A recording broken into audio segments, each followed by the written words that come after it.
एक बार एक परोपकारी संत अपने घोड़े पर सवार होकर जा रहे थे। तो रास्ते में गर्मी का समय था, रास्ते में एक व्यक्ति मिला। वो कहने लगा कि महाराज, आप मुझे भी अपने साथ घोड़े पर बिठा लो, तो आपकी बड़ी ही कृपा होगी। संत ने कहा, ठीक है, तुम मेरे साथ घोड़े पर बैठ जाओ। तो वो कहता है, मुझे आगे वाले गाँव में ही जाना है, तुम मुझे वहाँ पर छोड़ देना।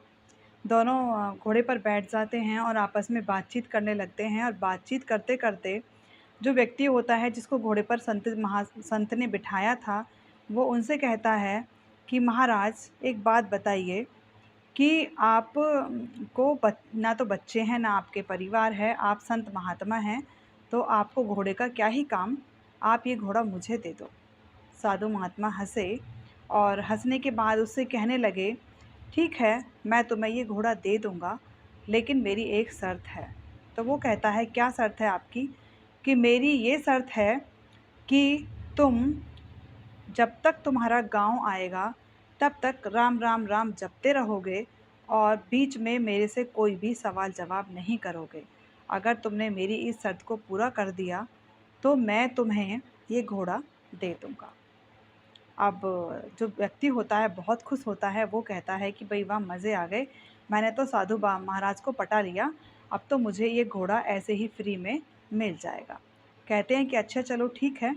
उसके बाद में वो सोचता चला जाता है कि 10-15 मिनट की ही तो बात है, 10-15 मिनट राम, राम, राम मैं कर ही लूँगा। और आगे बढ़ता जाता है और राम, राम, राम वो करता चला जाता है। फिर उसके दिमाग में एक चीज़ आती है कि घोड़ा तो मैंने माँग लिया, लेकिन मैंने लगाम के लिए नहीं पूछा कि क्या तुम मुझे इसकी घोड़े की लगाम दोगे? ऐसा वो सोचता हुआ चलता रहता है, राम, राम, राम करता है, फिर लगाम के बारे में सोचना है, फिर वो बा राम, राम करता हुआ फिर सोचने लग जाता है। उसके बाद में वो हार के भी पूछ ही लेता है।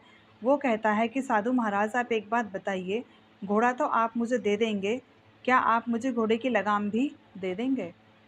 साधु महात्मा जो होते हैं, वो वहीं रुकते हैं और उससे कहते हैं, अब मैं तुम्हें कुछ भी नहीं दूँगा।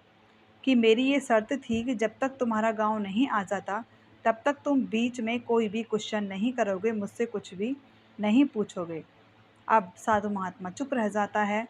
तो वो कहते हैं कि मनुष्य जो है वो ऐसा ही है कि तुम साधु महात्माओं की बराबरी तो करना चाहते हो, लेकिन मनुष्य ऐसा ही है कि जब उसको अ, ध्यान मग्न करने के लिए, वो भगवान का ध्यान मग्न करने के लिए बैठता है, तो उसके दिमाग में हज़ार पारिवारिक परिस्थितियों को लेकर सवाल चलते रहते हैं और पूजा पाठ में मन नहीं लगता। उसका मन जो है वो चलामान रहता है, गतिवान रहता है। और अगर ऐसा ऐसा नहीं होता, तो कम मनुष्य को ईश्वर ही मिल जाते। और अगर तुम्हारा आज ध्यान भंग ना होता, तो तुम्हें आज ये घोड़ा मिल जाता। तो मनुष्य परमात्मा तक इसीलिए नहीं पहुंच पाता है, क्योंकि मनुष्य का मन भी चलावान और गतिवान रहता है। जिस दिन मन स्थिर हो जाएगा, जिस दिन मन भगवान में लग जाएगा, उसी दिन मनुष्य को भगवान मिल जाएंगे। Thank you.